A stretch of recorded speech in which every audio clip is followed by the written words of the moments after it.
Shalom kasih Kristus, salam waktunya mengalami terobosan. Bagaimana kabarnya hari ini? Saya berharap kita semua dalam penyertaan dan perlindungan Tuhan. Mari, apapun keadaan kita, tetap melekat dalam Tuhan melalui renungan hari ini, agar kita semakin mengerti apa yang menjadi rencana Tuhan, sehingga kita tidak mudah dikalahkan oleh keadaan. Mari kita berdoa. Tuhan, terima kasih buat waktu dan kesempatan yang indah pada saat ini. Biarlah keadaan apapun yang menimpa dalam kehidupan kami tetap memiliki keyakinan bahwa Tuhan adalah Tuhan yang berdaulat, berkuasa untuk memimpin kami dan membawa kami kepada hal-hal yang baik. Apapun yang terjadi, Tuhan, kami percaya bahwa Tuhan senantiasa mengarahkan kami untuk menjadi semakin baik dan semakin baik. Maka dari itu Tuhan, pimpin kami untuk kami tetap dalam kebenaran firman-Mu. Sebagai respon kami terhadap perubahan, ini yang menjadi kerinduan kami, Tuhan. Kami tidak bergeser dengan iman yang kami miliki. Maka dari itu Tuhan Yesus Kristus, sekali lagi mampukan kami. Dalam nama Tuhan Yesus kami berdoa. Amin. Kasih Kristus, melekat dalam Tuhan bertema meresponi perubahan. Firman Tuhan terdapat dalam kitab 2 Korintus pasal keempat ayatnya yang ke-8 dan 9. Demikian firman Tuhan. Dalam segala hal kami ditindas, namun tidak terjepit. Kami habis akal, namun tidak putus asa. Kami dianiaya, namun tidak ditinggalkan sendirian. Kami dihempaskan, namun tidak binasa. Menjadi seorang Kristen bukan sekedar memiliki sebuah agama, sebab kekristenan merupakan perubahan hidup. Ketika kita menjadi Kristen, kita akan diubahkan Tuhan dari manusia lama yang tidak mengenal Allah dengan pikirannya yang sia-sia dan bergelimang dosa menjadi manusia baru di dalam Kristus. Hidup tidak mengenal Allah dengan pikirannya yang sia-sia. Rasul Paulus menjelaskan dalam Efesus 4 ayat 18. Dan pengertiannya yang gelap, jauh dari hidup persekutuan dengan Allah karena kebodohan yang ada di dalam mereka dan karena kedegilan hati mereka. Maksud ayat ini adalah hidup tanpa kepastian, tidak berjalan dalam hikmat dan pengertian ilahi. Oleh karena itu, tindakan dan masa depannya pun gelap sehingga menjadikan hidupnya jauh dan tidak memiliki damai sejahtera.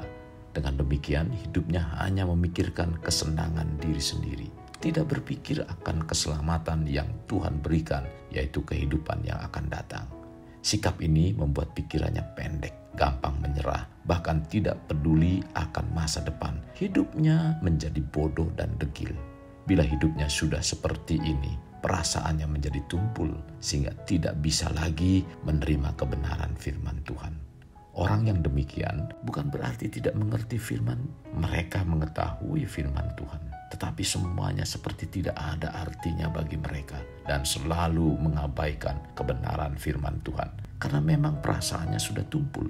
Firman Tuhan itu sama sekali tidak mempengaruhi hidupnya. Mereka tetap saja hidup secara duniawi, hidup dengan keinginan daging dan sepertinya sudah tidak lagi mengenal dosa. Maksudnya, dosa sudah menjadi gaya hidup.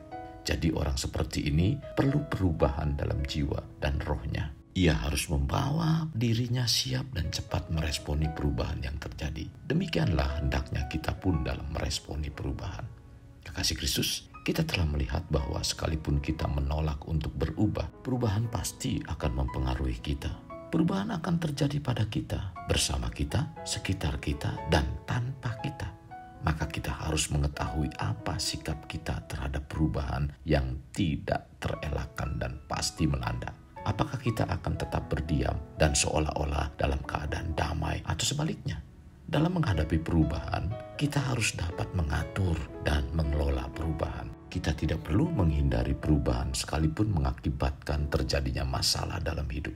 Tetapi kita dapat meresponi perubahan dan mencoba mengarahkan hidup kita. Apa pengaruh-pengaruh yang terjadi dari perubahan dalam hidup kita, dalam lingkungan kita, dalam keadaan sekitar kita, sehingga kita dapat meminimalkan berbagai hal negatif. Dalam menghadapi dan meresponi perubahan, sikap kita harus menyatu diri dengan perubahan. Maksudnya bahwa perubahan adalah sebuah kenyataan dan kita harus menempatkan diri kita untuk bergerak maju dalam kehidupan di tengah-tengahnya. Pasang surut perubahan akan mengalir ke hidup kita atau masyarakat dan kita harus beradaptasi dan berpartisipasi dalam proses perubahan daripada melawannya. contoh yang dilakukan oleh Gamaliel. Setelah peristiwa kebangkitan Yesus, murid-murid Yesus memberitakan firman Tuhan dengan berani dan sekumpulan orang marah dan ingin membunuh para murid. Tetapi Gamaliel, seorang Farisi dan seorang pengajar Taurat, memperingatkan para pemuka agama. Dalam Kisah Para Rasul 5 ayat 39 mengatakan, "Tetapi kalau berasal dari Allah, kamu tidak akan dapat melenyapkan orang-orang ini. Mungkin ternyata juga nanti bahwa kamu melawan Allah." Nasihat itu diterima. Kekasih Kristus, sungguh kita tidak dapat melawan perubahan jika Tuhan campur tangan di dalamnya. Hendaknya kita dapat meresponi dan menjadi bagian dari perubahan. Hal ini mungkin menjadi proses Tuhan yang bekerja untuk kebaikan kita, jika kita selaras dengan tujuan Tuhan dalam perubahan tersebut. Itulah sebabnya dalam menghadapi perubahan kita harus proaktif, tidak masa bodoh. Apa sikap kita terhadap perubahan?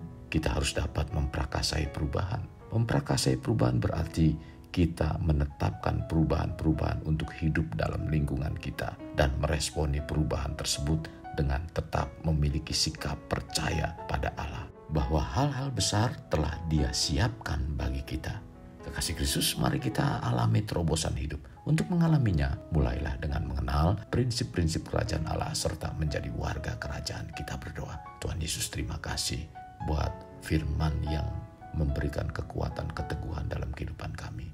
Maka dari itu Tuhan, pimpin kami ketika kami menghadapi satu perubahan dalam hidup kami. Biarlah kami meresponinya dengan baik. Karena semua itu ketika Tuhan izinkan dalam kehidupan kami, justru perubahan itu membawa satu kehidupan yang lebih baik untuk kami. Biarlah kami berserah dan tetap beriman kepadamu ketika Tuhan memproses kami, di mana terjadinya perubahan dalam kehidupan kami. Entahkah itu perubahan secara pribadi untuk kami mengenali kebenaran ini, dan kami perlu memikul salib kami, mengikuti kebenaran-kebenaran firman-Mu. Ketika terjadi perubahan dalam keluarga kami menerima semua apa adanya dan kami berserah ke dalam tangan Tuhan. Terlebih ketika perekonomian mengalami perubahan, kami percaya Tuhan tidak pernah menelantarkan kehidupan kami. Tuhan, pimpin supaya kami tetap kuat di dalam Engkau dan kami mempercayai bahwa Tuhan adalah Tuhan yang berdaulat. Maka dari itu Tuhan, pimpin hati, pikiran kami dan tindakan kami ketika terjadi perubahan, kami meresponinya dengan benar. Terima kasih Tuhan Yesus. Ini doa kami, dalam nama Tuhan Yesus kami berdoa. Amin. Kasih Kristus, mari kita kedahkan kedua tangan kita. Terimalah anugerah berkat dari Allah Bapa, kasih sayang daripada Yesus Kristus dan persekutuan dengan Roh Kudus yang mencurahkan berkat secara rohani, berkat secara jasmani dan berkat secara ekonomi, di mana berkat Abraham, berkat Ishak, berkat Yakub dicurahkan dan dilimpahkan dari saat sekarang sampai Maranatha tiba, dalam nama Tuhan Yesus. Amin. Sampai jumpa di renungan berikutnya. Tuhan Yesus memberkati. Jangan lupa like, share, dan subscribe.